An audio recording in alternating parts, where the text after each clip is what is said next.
Jammu Kashmir UT स्थापना दिवस राष्ट्रीय एकता दिवस समारोह में जिला प्रशासन द्वारा कमरिया ग्राउंड गांदरबल में आयोजित एक भव्य समारोह में बड़े पैमाने पर भागीदारी देखी गई। सरकारी अधिकारियों, निवासियों और प्रमुख नागरिकों की भागीदारी ने एकता और सहयोग की भावना व्यक्त की, जो केंद्र शासित प्रदेश को परिभाषित करती है। कार्यक्रम में अन्य लोगों के अलावा अध्यक्ष डीडीसी गांदरबल नुसरत इशफाक, उपायुक्त झामबीर, एडीडीसी अध्यक्ष नगर परिषद गांदरबल और अन्य जिला और क्षेत्रीय अधिकारी उपस्थित थे।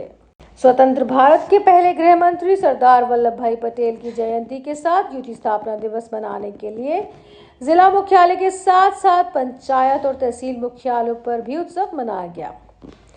दिन के दौरान गांदरबल जिले के पिछले 4 वर्षों के परिवर्तन, विकास और उपलब्धियों को उजागर करने के लिए कई गतिविधियां की गई।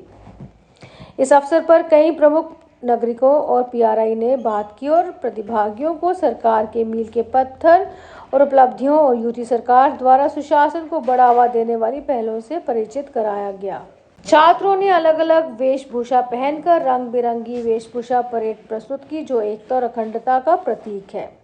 विभिन्न सांस्कृतिक कार्यक्रम भी प्रस्तुत किए गए।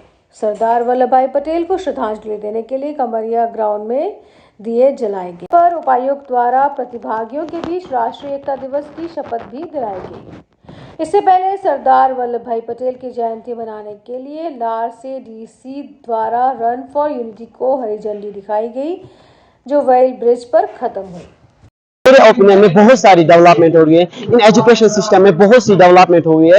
एक्टिविटीज बेस्ड अब एजुकेशन हो रहा है। न्यू एजुकेशन पॉलिसी आई है, जिससे हम बच्चों में जो भी एबिलिटी है वो हम सामने लाए। इससे ये भी आल्सो डेवलपमेंट है। और स्कूलों में ICT लैब्स मिली है, कंप्यूटर लैब्स है, और जो ये एक्टिविटी बेस्ड हुआ ये बहुत ही डेवलपमेंट है। में जो फियर है बच्चे के अंदर वो खत्म होता है, वो सामने आ रहा है। और जिस विलेज से मैं हूँ वहाँ सबसे बड़ी डेवलपमेंट है, वहाँ जगमोट टनल मिला, जिससे कई लोगों को रोजगार भी मिला है। और जो लद्दाख कट कर रह जाता था इंडिया से विंटर में, जैसे हिस्सा ही नहीं था, लेकिन अब वो 12 महीने इससे जुड़ा रहेगा। ये भी आल्सो डेवलपमेंट है। हेल्थ सेंटर्स में भी डेवलपमेंट हुआ है। गोल्डन कार्ड्स मिले जिससे गरीब भी अपना इलाज कर सकता है। ये आज यहाँ पे यूटी फाउंडेशन का जो दिन हम सेलिब्रेट कर रहे हैं, ये इसलिए सेलिब्रेट कर रहे हैं कि जब से धारा 370 को हटाया गया तब से जम्मू कश्मीर में क्या इम्प्लीमेंटेशन आई है।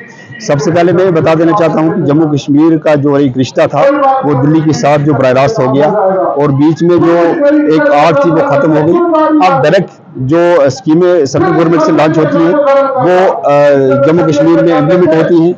और इस वक्त आप देख लीजिए कि जम्मू कश्मीर के हर पंचायत हल्के में सैकड़ों की तादाद में, एक हल्के में सैकड़ों की तादाद में PMY के जरिए मकान बन रहे हैं, सड़कें बन रही हैं, बिजली के ट्रांसफार्मर लग रहे हैं। बाकी तामीर और तरक्की का जो निज़ाम यहाँ पे शुरू हुआ है ये आज से पहले नहीं था। तो इसलिए ये दिखाना था हमें कि जम्मू कश्मीर में यूटी बनने से क्या फ़ायदा हुआ। अब एडमिनिस्ट्रेशन जो है, पहले आवाम को जाना था इंतजामिया के पास, लेकिन अब इंतजामिया आवाम के दरवाजों पे आती है, आवाम की गलीज पे आ चुकी है। तो ये यूटी का एक फ़ायदा है। इसीलिए हम इस दिन को सेलिब्रेट करते हैं, क्योंकि इससे आवाम को बहुत हद तक फायदा हुआ। हाँ, अगर सियासतदानों को नहीं हुआ वो दूसरी बात है, लेकिन आवाम को बुनियादी सतह पे यूटी बनने से बहुत फायदा हुआ है। गांदरबल में हमारे यहाँ एकता दिवस, सरदार वल्लभ भाई पटेल जी की जयंती और यहाँ पे यूटी फाउंडेशन डे, तीनों का ही सेलिब्रेशन बहुत ही बढ़ चढ़कर हुआ। सुबह सुबह यहाँ पर रन फॉर यूनिटी जो कि विकास यात्रा थी हमारी, उसका आगाज़ हुआ। और यहाँ पर आज हमारा जो एक कार्यक्रम है जिसमें कि सभी समुदाय के सभी वर्गों ने यहाँ पर पार्टिसिपेट किया है और यहाँ पर बहुत अच्छी अच्छी अपनी अपनी प्रस्तुतियाँ दी हैं। यहाँ पर हमारे यहाँ पर जितने भी हैंडलूम के हमारे जितने ट्राइबल्स आती हैं, हमारे अलग अलग ग्रुप्स ने यहाँ पर आकर एक समान मंच पर सबको एक समान अधिकार मिला, और इसके लिए लोगों ने अपनी खुशी भी जाहिर की है। मैं सभी लोगों को फिर से इस आज के दिन की बहुत बहुत शुभकामनाएं, बहुत बहुत बधाई देता हूँ। कश्मीर में यूटी दिवस सेलिब्रेट कर रहे हैं। इसी के साथ साथ हमारे डिस्ट्रिक्ट गांदरबल में भी आज इसका आगाज़ शुरू किया है हमने। तो रंगारंग प्रोग्राम हुए, स्कूली बच्चों ने पार्टिसिपेट किया, PRIs ने पार्टिसिपेट किया। तो मैं इस मौके पे अपनी तरफ से और अपनी काउंसिल की तरफ से लोगों को मुबारकबाद पेश करना चाहती हूँ।